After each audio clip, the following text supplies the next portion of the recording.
Yeah. It's like Bungie wanting to meet the cast of Firefly. Yeah. Yeah. They made an entire game for that purpose. It was a great game. Yeah.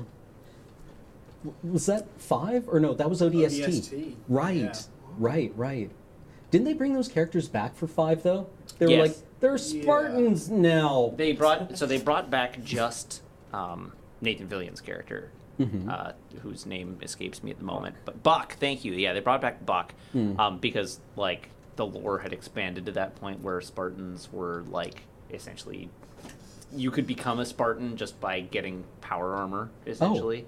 So he was one of the like late generation Spartans where they're like, you're a really highly effective ODST. You want a promotion?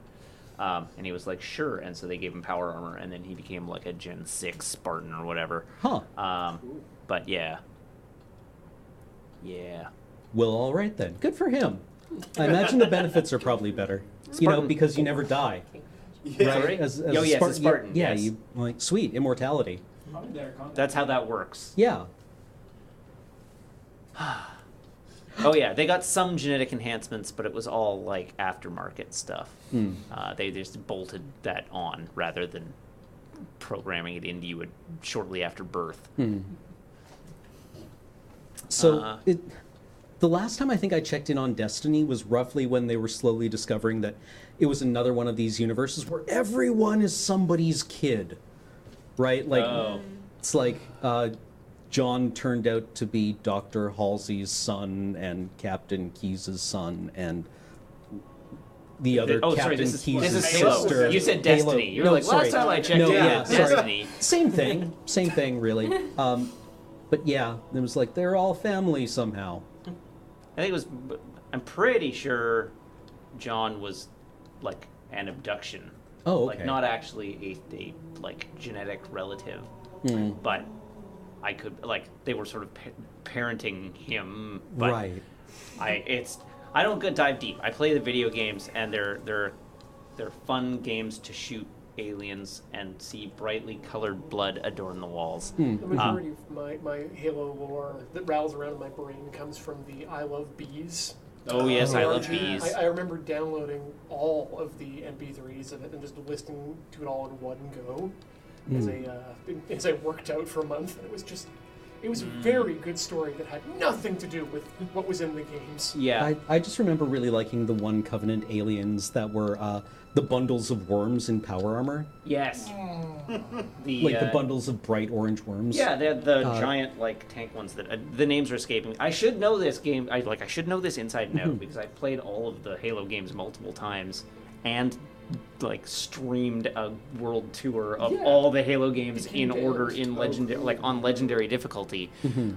But the whole like attention splitting thing of like I'm streaming but I'm also playing the game leads to not actually internalizing a lot of what it's like I don't remember what happened in any of my Mass Effect playthroughs on stream. Yeah. But like I went back and I watched the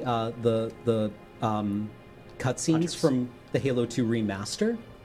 Yes. Wow, the Gravemind looks awesome. Yeah. It looks like they were like, well, how do we make this thing look cool? And they're like, you don't. What you do is you make it look like Jim Henson made it for Dark Crystal. Yeah. And it works. Yeah. It works real well. That remaster's legit. I'm going to have to look at that then. The Halo 1 and 2 remasters are both really good. But yeah, Halo. It was the Hunters, the Lekgolo. Oh, okay.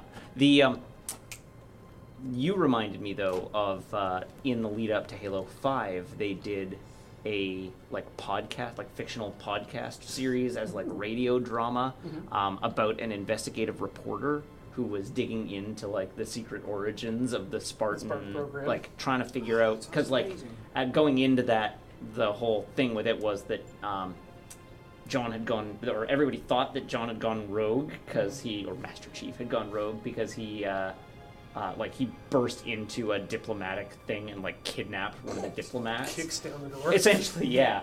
And at that point, I think most people were under the impression he was dead, and it was like, or no, he was like a galactic hero, and at that point, it was like, oh, he just attacked like essentially the UN, and was like, oh, well, he's gone rogue. He's clearly up to something. He's a bad guy. And that's why the plot line has, like, Locke's, like, Spartan team sent out to find the Master Chief, and you play from both perspectives. But yeah, they did, like, a 2-season audio drama of, like, this investigative reporter trying to get to the bottom of why, like, what John's history is and why he would have done this, and, like, gets stonewalled by the UNSC, and like, has a whole bunch of his investigations and recordings taken away, and then gets, like, framed in the media as, like, a conspiracy theorist crackpot. But he was, like, a professional reporter. You get to watch this, like, dismantling of his life as he's trying to figure out what's going on. Wow. I was going to say that sounds really good, and then I remember this is for Halo, so it sounds fascinating, which Yes. I can say is true. Yes, it's actually really compelling. I think it's a like I listened to it while I was at work, and it was a like super sweet audio drama of the caliber that the Halo writing was. But he literally gets black bagged. And yeah, it was Oni that did it all. This is not like spoilers, I guess, but it's not it's not done as like a reveal or anything like that. I cannot remember what it was called, but I'm sure somebody will put it in chat. I think momentarily. I saw it earlier down, like it was Search for the Truth or Dig for the Truth. Hunt for Truth? The Hunt for Truth. Hunt for the Truth, or The Hunt for Truth, or something like that. But that was a lot of fun. I thoroughly enjoyed listening to that. What was the name of the city in ODST? The like AI in the city that helps you? Virgil? Virgil? That Yeah. sounds Well, like Virgil is the city AI. Yeah. Because the game takes place in New Mombasa. Yes. Yeah. Virgil sounds like the name of a Halo AI. Or a Bungie AI, rather.